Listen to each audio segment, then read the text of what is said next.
Sejam bem-vindos, eu sou o Chafir Rime Filho e esse é o Chá de Gestão, um espaço para compartilharmos conhecimentos, habilidades e atitudes. E o bate-papo aqui hoje é com o meu amigo Juninho, não vou arriscar falar o nome inteiro dele, daqui a pouco ele fala, Sócrates Júnior, formado em administração e mestre também em sociologia. Me corrija aí, por favor, Juninho.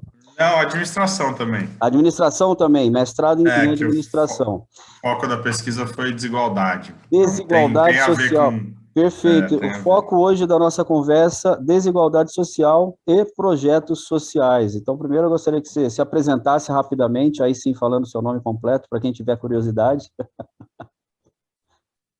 O nome é grande, né? Mas vamos lá. Sócrates Brasileiro Sampaio de Souza Vieira de Oliveira Júnior. Boa, Zero, né? agora sim, eu acho que quem está nos vendo e nos ouvindo já conseguiu associar o nome à pessoa.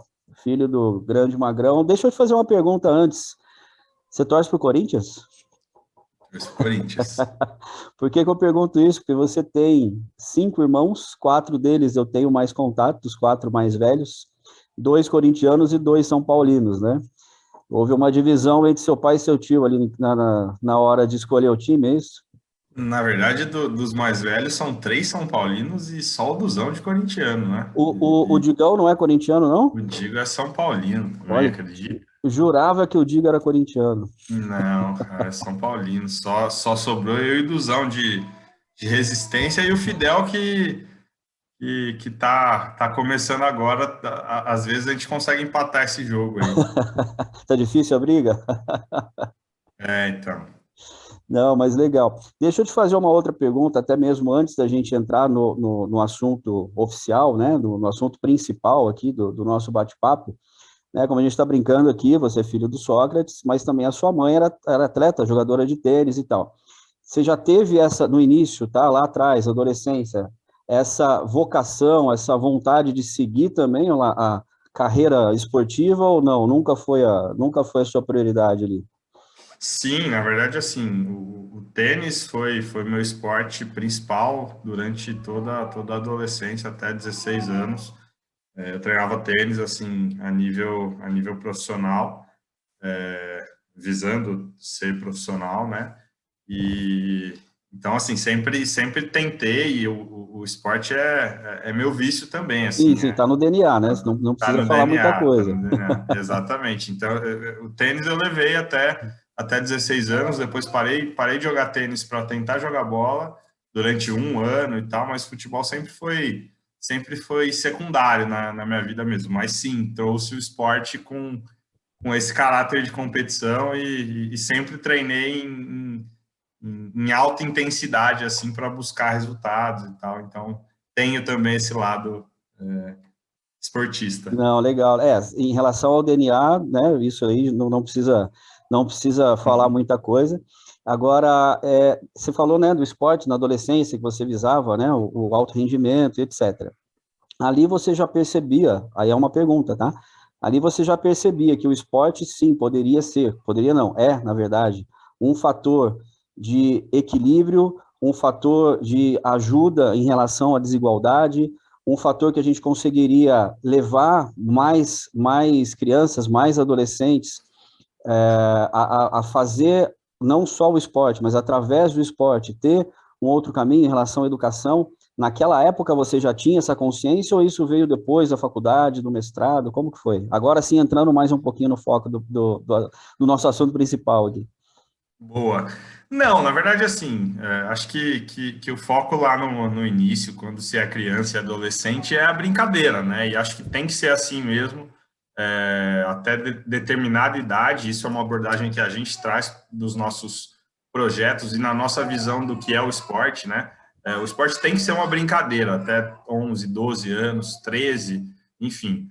Lá com 14 anos, e olhe lá que você começa a levar um pouquinho mais a sério e a pensar no futuro com isso. E para mim esse caminho também foi muito assim. Tenho essa base dos meus pais, da minha mãe, de olhar o esporte assim também, né? O esporte como uma brincadeira, como uma diversão, como um lazer. E eu sempre tratei assim, eu sempre curti muito estar em quadra, em campo, com pessoas convivendo no esporte. Acho que todas as principais amizades que eu tenho na vida foram por meio do esporte. Então, eu sempre curti muito isso. E essa visão a gente traz. Na época, eu não tinha essa consciência, né? Porque vivia exatamente essa parte da brincadeira mesmo, da mágica que tem numa prática esportiva, né? Mas essa visão, agora assim, olhando em perspectiva, né? Essa visão é exatamente o que a gente tenta trazer nas nossas abordagens de esporte, né? Acho que você me perguntou se eu acho que o esporte é um fator de redução de desigualdade e tal. A gente, nos nossos projetos, a gente responde essa pergunta um pouco com pode ser, não é que ele pode ser. O esporte nada mais é do que uma ferramenta e uma linguagem, talvez a mais poderosa que a gente tenha para conversar com jovens, crianças e adolescentes visando a educação, mas ele é só uma ferramenta. Quer dizer, você pode, dentro do esporte ali, estão inseridos conceitos e estão inseridos fatores que estão na nossa sociedade, fatores positivos e negativos. A gente brinca que se o esporte por si só educasse pessoas, todos os atletas seriam exemplos de cidadãos e exemplos de caráter, e a gente sabe que não é assim, né? Então, a nossa abordagem nos projetos que a gente gerencia é uma abordagem de tratar o esporte como uma linguagem e, por meio disso, inserir valores que a gente quer trabalhar. No nosso caso, a gente insere cooperação, solidariedade, respeito, enfim, outros valores que vão nessa linha.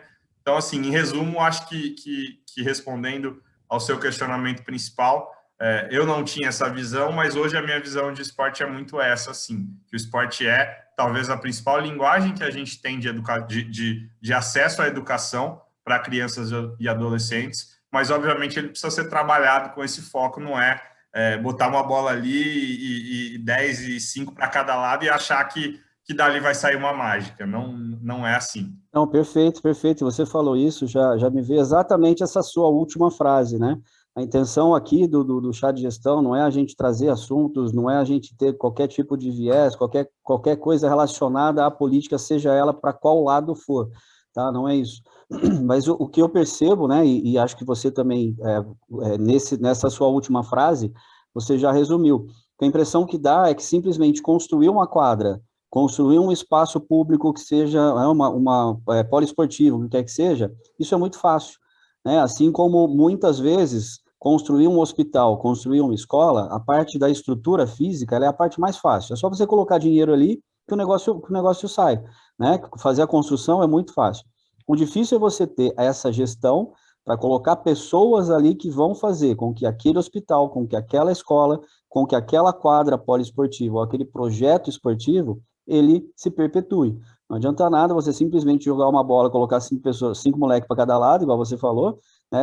A mágica não acontece. Então, a parte mais difícil seria, aí só reforçando um pouquinho, independente de vieses políticos ou não, mas a parte mais difícil seria esse interesse político com que as coisas aconteçam, especificamente nessa questão esportiva e de projetos mais avançados, e até onde que as pessoas físicas mesmo, como eu, como você, como pessoa física, né, tudo bem que você já está muito engajado nisso, que a gente poderia ajudar mais, ou mesmo empresas, qual tipo de projetos que hoje você tem, ou que hoje você vê que poderia engajar mais, tanto pessoas físicas como empresas, independente de Estado, independente de vontade política ou não.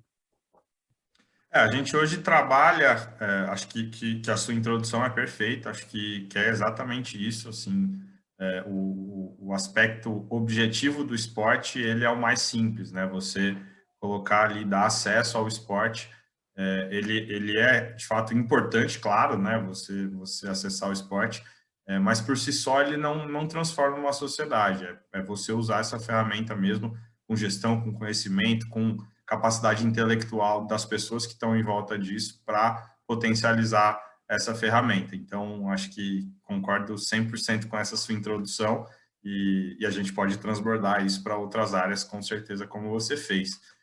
Sobre os projetos, acho que a modalidade que a gente trabalha de financiamento, né, é a principal hoje no nosso país, que são as leis de incentivo. A gente tem legislações muito bem avançadas nisso, são cases de muito sucesso assim que o Brasil criou e que hoje dá a oportunidade de empresas e pessoas físicas investirem no esporte por meio de abatimento de imposto que eles já têm a pagar.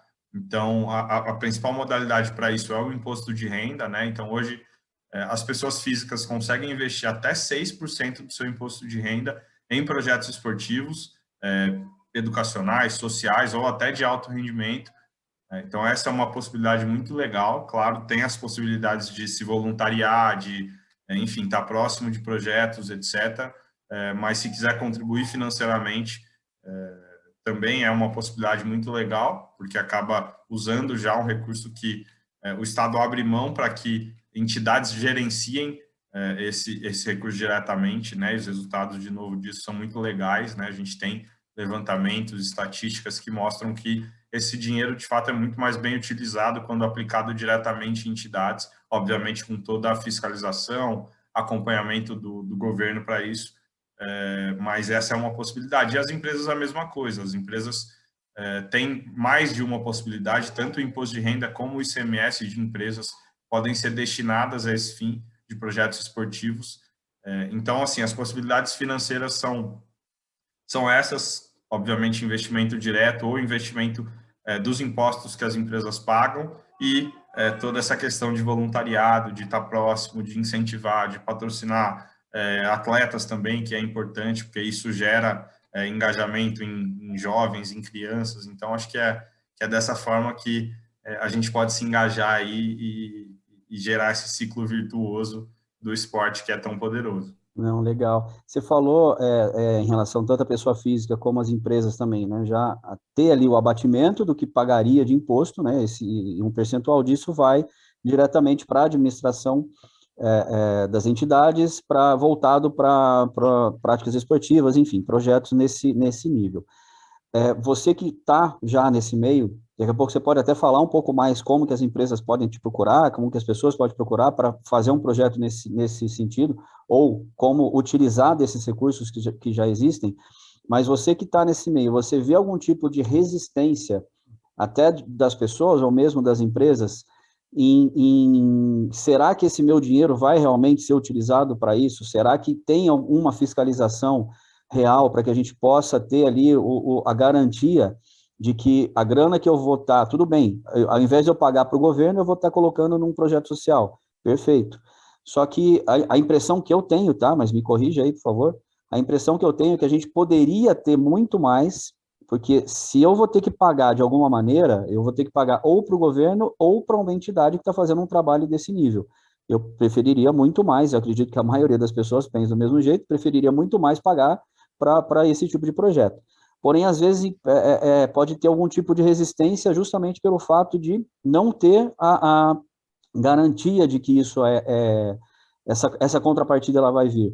Como que essa fiscalização ela é feita? Como que a gente pode mudar essa visão, inclusive, através de mais divulgação, mais propagandas ou mais projetos que deem certo? Como que a gente poderia fazer essa parte? Acho que essa resistência existe, sim, Chafi. Muito por conta da propaganda política que foi feita visando a Lei Rouanet, né, que é a lei de incentivo mais famosa e que segue os mesmos preceitos da lei de incentivo ao esporte. E, de fato, assim, seria muita ingenuidade minha dizer que todos os projetos que usam incentivo fiscal são perfeitos e usam o recurso como tem que ser utilizado. A gente sabe, já foi provado que houveram muitos malfeitos, muitos desvios e etc. Mas isso, obviamente, não é a maioria, isso não é a maior parte, isso é uma minoria, e isso não é culpa da legislação, né? Acho que isso que tem Claro, que ficar claro. claro. A legislação ela é muito bem feita, Exato, exato. ela protege muito o recurso público. Então, respondendo a sua pergunta, a gente tem dois tipos de fiscalização. Uma é uma fiscalização executiva, em que o órgão público pode agendar visitas aos projetos ou pode chegar sem agendamento, né, de surpresa, para fiscalizar mesmo se aquilo está acontecendo e como está acontecendo, se tudo que está no papel, se toda a proposta que foi feita e foi aprovada, que isso também é uma etapa anterior, né? Você precisa colocar ali centavo a centavo de como você vai gastar esse recurso, não é vou captar aqui 100 mil reais e vou usar como eu quiser. Não, você precisa justificar isso linha por linha, para onde vai, de onde vem, 3 orçamentos para tudo. Então, assim, o processo de elaboração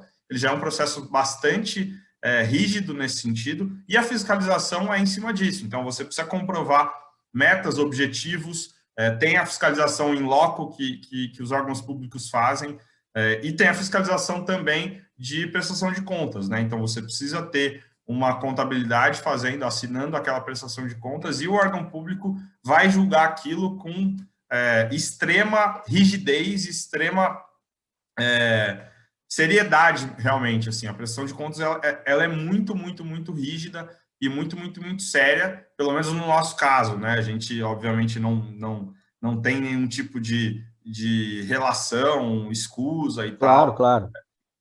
Então, de novo, assim, a gente sabe que já existiram problemas muito sérios com leis de incentivo, mas, no geral, eu posso garantir que a fiscalização, o mecanismo da lei ele é muito bem feito para proteger o recurso público e para proteger os projetos que estão acontecendo. E a gente tem contato com dezenas, centenas de pessoas que fazem, produtores, proponentes que fazem esses projetos e que têm resultados incríveis. Então, acho que é isso, é saber, conhecer a entidade, quem está recebendo o recurso, se proteger nesse sentido e, depois disso, confiar que realmente aquilo está acontecendo. E o empresário, ele consegue, o empresário ou a pessoa física que seja, ele consegue ele mesmo fazer algum tipo de fiscalização, isso é aberto, até lá no portal da transparência, alguma coisa nesse sentido, para que não fique também, como você falou, evidentemente, a gente está lidando com pessoas e de níveis de caráter, né, de todos os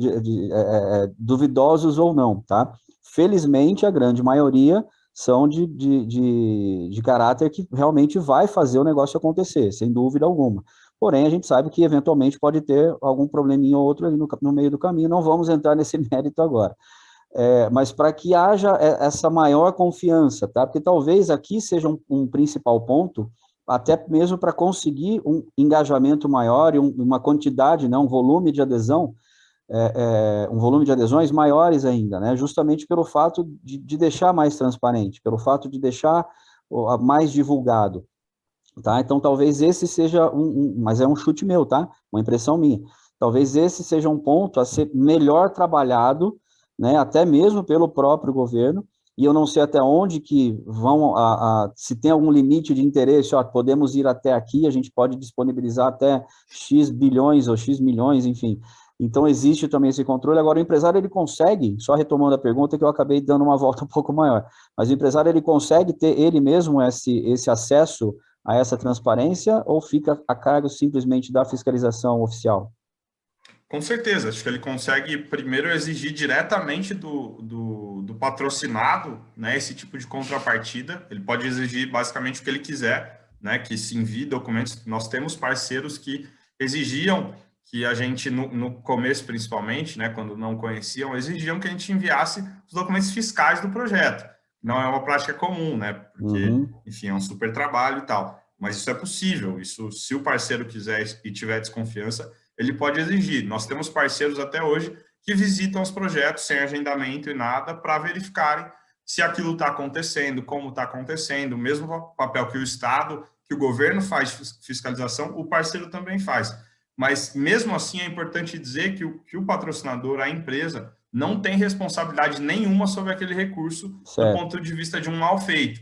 Então, assim, essa fiscalização é obviamente importante, porque a imagem da empresa que está ali é o interesse público que está ali, então a empresa tem esse interesse em fazer essa fiscalização, mas a responsabilidade objetiva desse recurso é 100% de quem está captando, de quem está executando o projeto. Então, o governo vai cobrar dessa entidade que aquilo esteja sendo aplicado conforme o proposto, né? A empresa não tem responsabilidade civil, jurídica, trabalhista, enfim, criminal, nada em relação a esse recurso. Isso também é uma proteção a mais para o empresário. Então, tudo isso, assim, contribui para dar essa segurança que você falou. Ainda tem muita empresa que tem esse receio, que prefere não fazer, que prefere não se comprometer. As maiores empresas do Brasil hoje já não tem mais isso, acho que a maioria, enfim, 99% faz esse tipo de aporte, tem uma política muito legal de seleção, transparente, com editais, com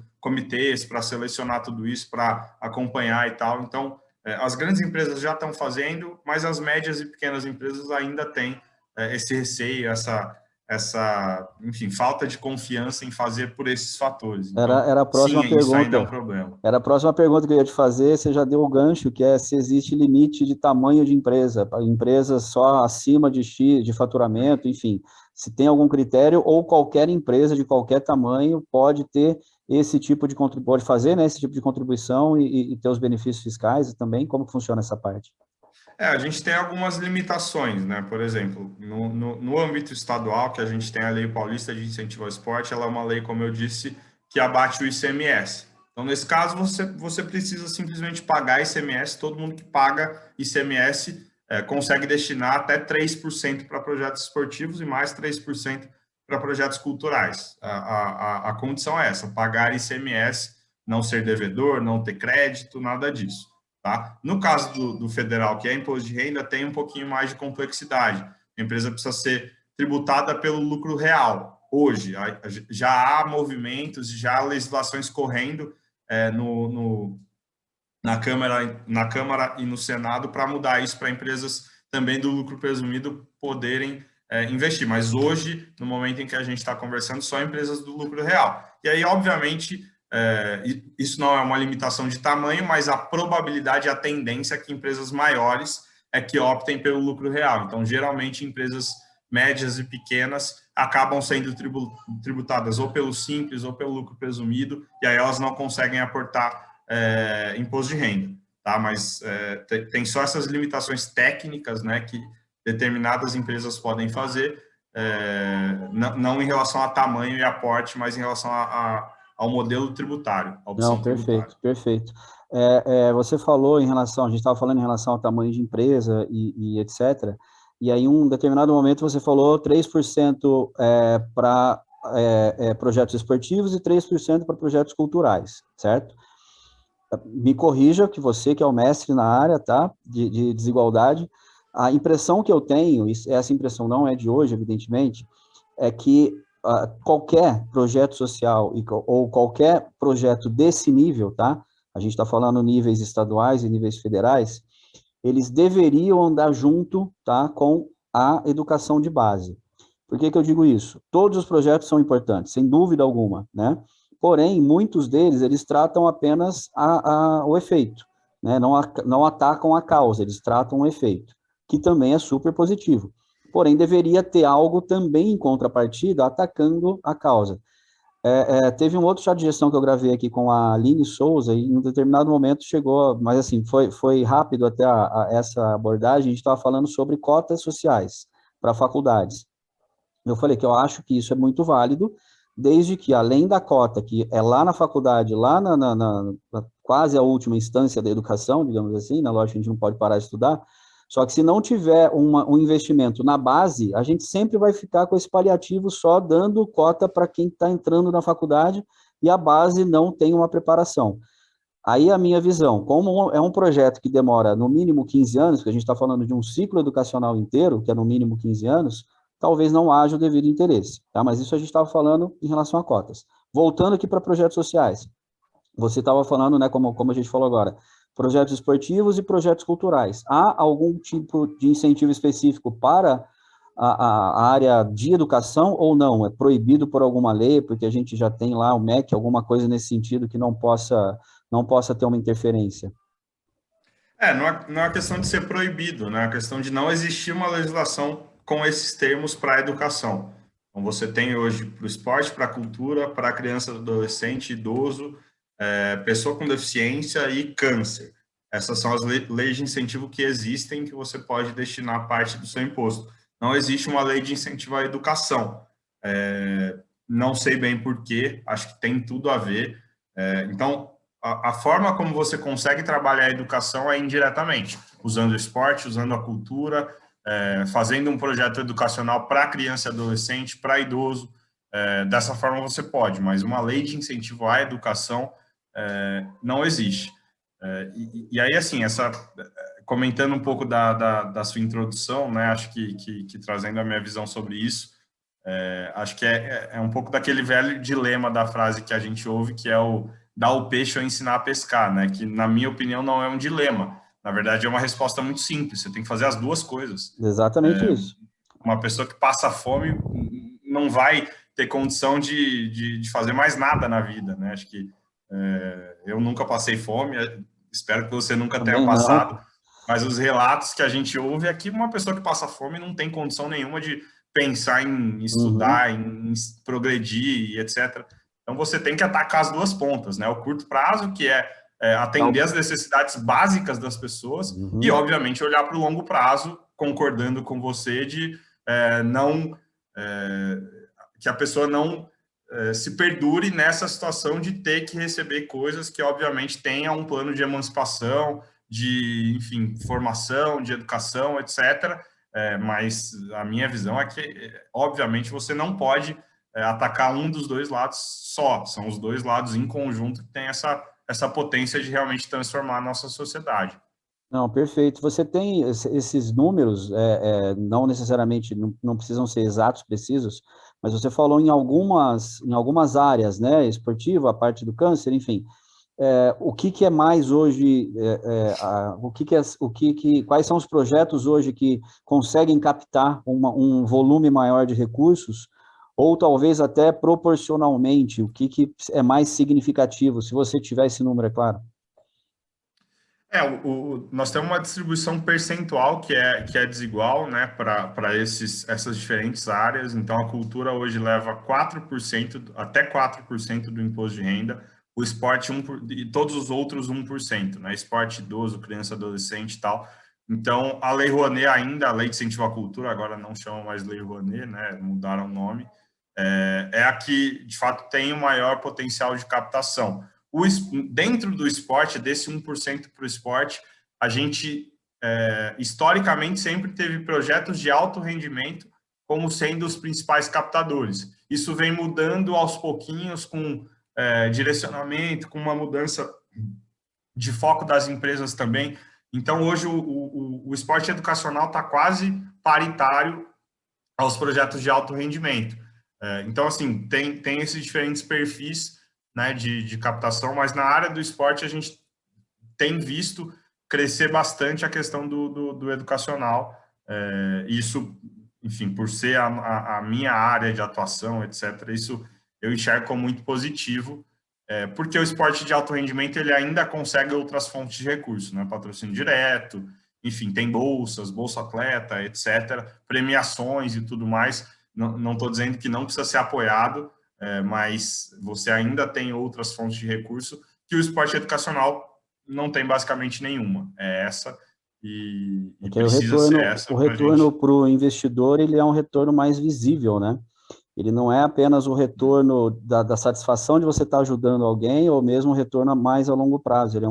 Ele é mais direto, né? Você tendo um incentivo ou um patrocínio em um esporte de alto rendimento, o resultado ele já vem no próprio ciclo olímpico ali, a gente pode dizer dessa maneira.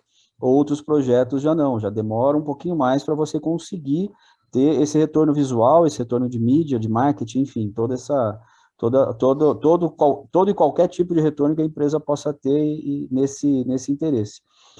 Em relação àquilo que você falou da sua área, tem alguma área dessas que você disse, que vocês aí atuam mais diretamente, ou todas essas possíveis vocês atuam? Talvez no esporte por ter um volume de captação com maior interesse.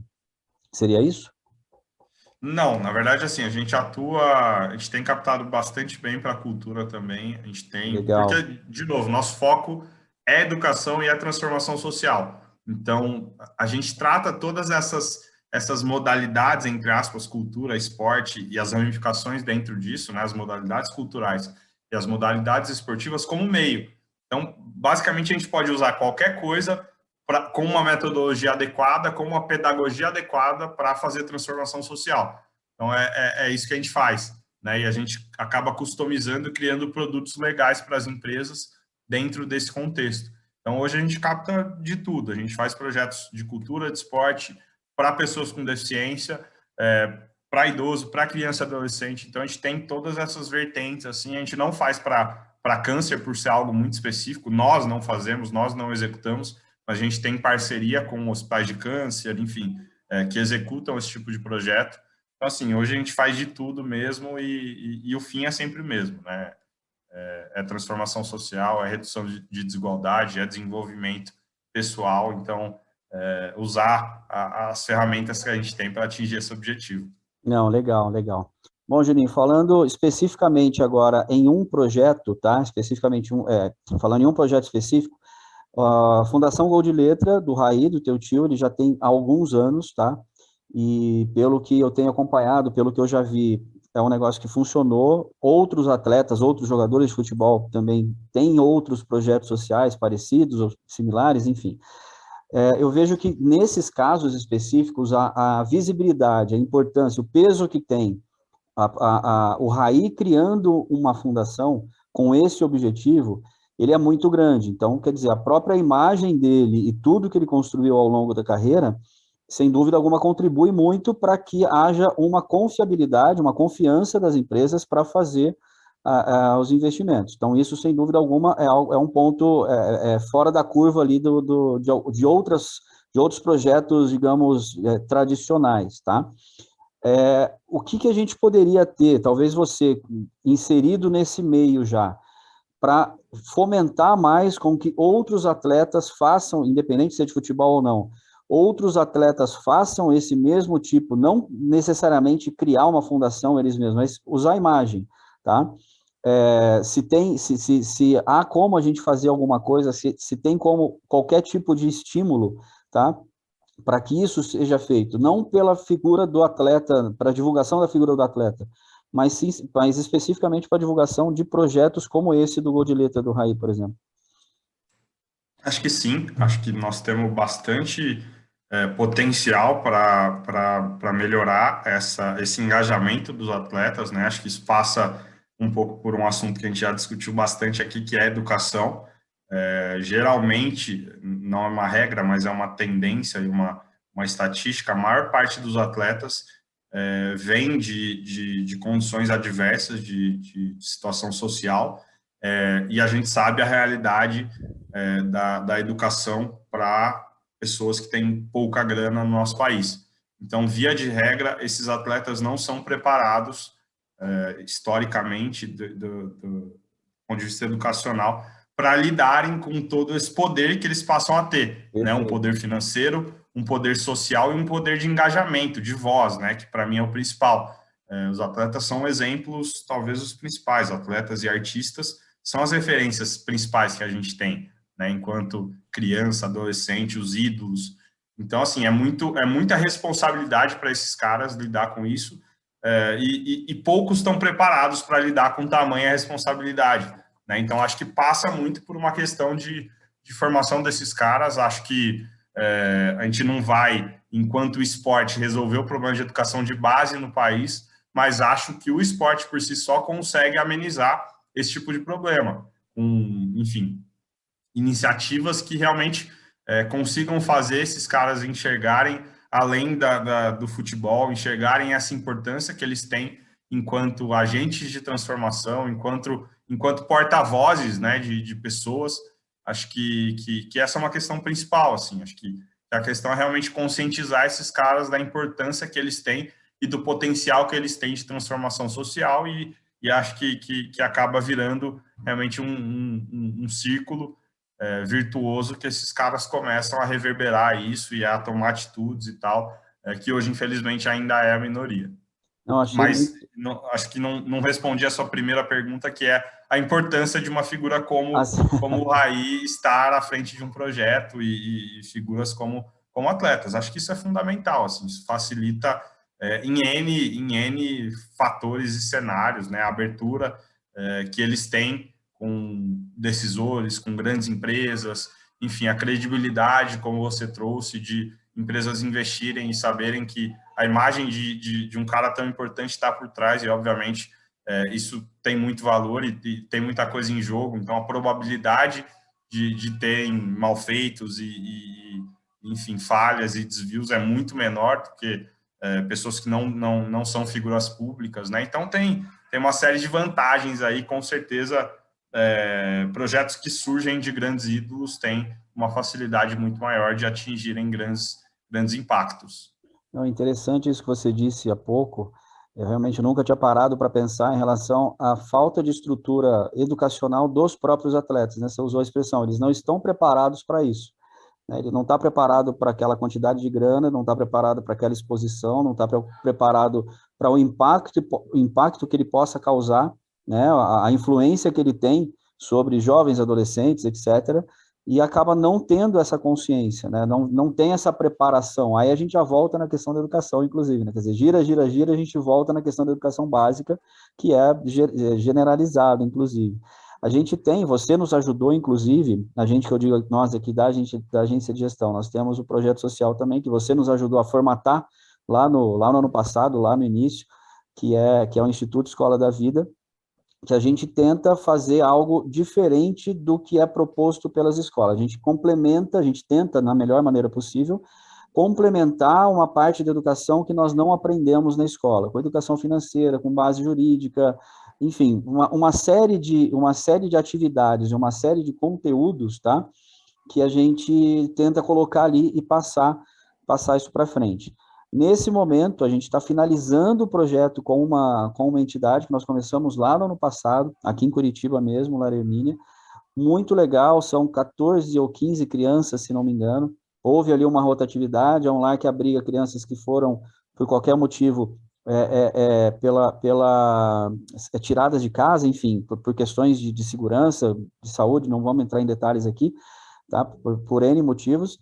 Então, elas estudam, elas vão à escola, é um espaço lindíssimo aqui, uma chácara grande, e nós entramos aqui nesse projeto, né, nesse lar, trazendo essa nossa experiência, e foi uma experiência muito legal para todo mundo, tanto para as crianças, como para a gente já teve um feedback dos mentores ali, dos mantenedores do lar, tá, que realmente o impacto que nós causamos ali foi muito legal.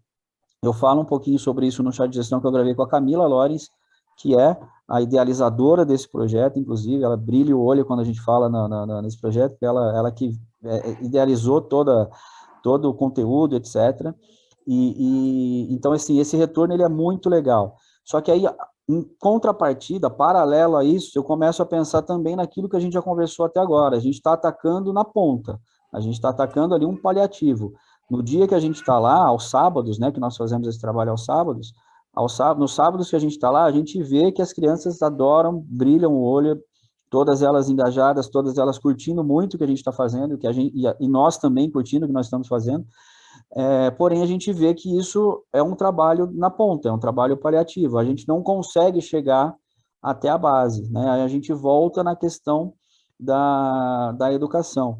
Você, com a sua experiência, tá? E você até nessa sua formação de desigualdade social, até onde que você consegue enxergar que esse tipo de ação na ponta, ele ajuda até um certo ponto, tá? A gente tem um teto, a gente tem um limite, tá?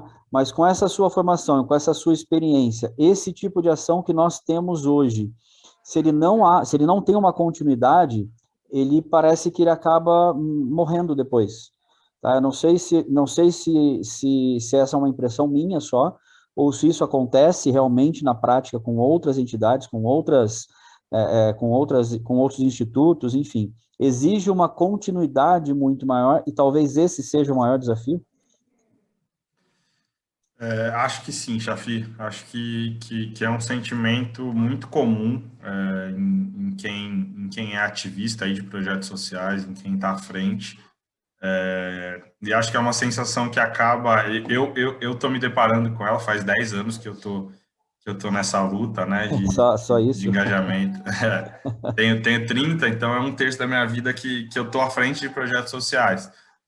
E um pouco, às vezes, a gente tem a sensação de estar enxugando gelo, né? Porque é isso, assim, a gente acaba fazendo uma parte importante e fundamental, a gente acaba tendo resultados do ponto de vista individual, né? De histórias e pessoas que, de fato, a gente consegue transformar a vida, mas fica aquela sensação de tá pouco influenciando no sistêmico, né? Exatamente. Como que eu posso fazer mais, né? Esse sentimento, né? Ok, isso aqui está muito legal, estou vendo o resultado, mas como que eu posso fazer mais, né? É isso acho que é o grande desafio, assim, não tem uma resposta, se tivesse, obviamente já estaria me engajando nisso. Tem alguns anseios e algumas coisas que eu estou começando a querer fazer em relação a isso, mas é uma dor que eu tenho bastante e acho e te dou toda a razão, assim, é exatamente esse o desafio, é a gente, além de conseguir ações pontuais, conseguir também influenciar de alguma forma, e aí acho que, inevitavelmente, a gente acaba caindo na política, né? Porque é o que você falou, acho que independente de quem ou de bandeira e etc., infelizmente a política é a linguagem de transformação social que a gente tem, né?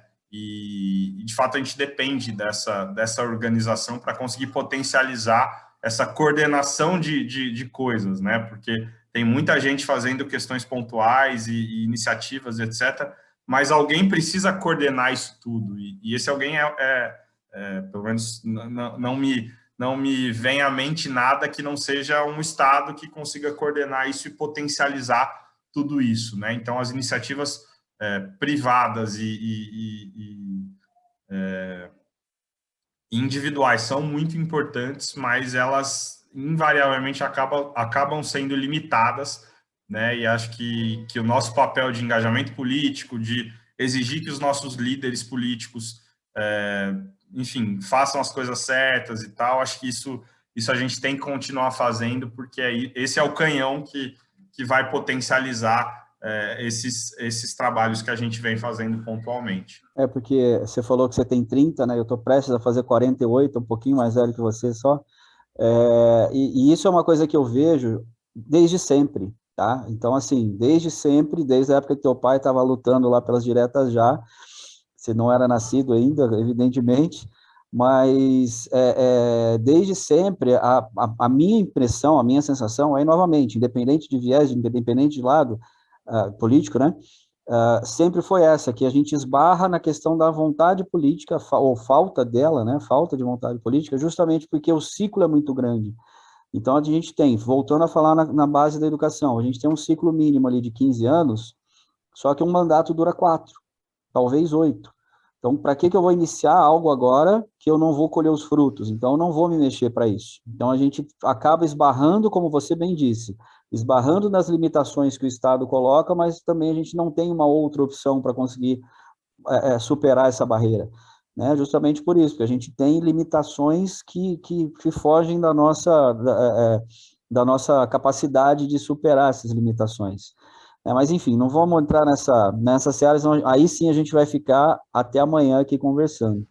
Eu queria te pedir duas coisas. A primeira delas, o que você indicaria para as empresas, ou como você indicaria para as empresas iniciar esse processo para quem quer? Você já deu as dicas ali, né, em relação aos pré-requisitos, limitações que possam haver ali, tá? Mas para quem quer, a empresa que se enquadra no lucro real, alguma coisa nesse sentido, que queira começar a fazer, qual que é o primeiro passo que ela precisa fazer para passar a ajudar, né, a dar um suporte para essas ações sociais?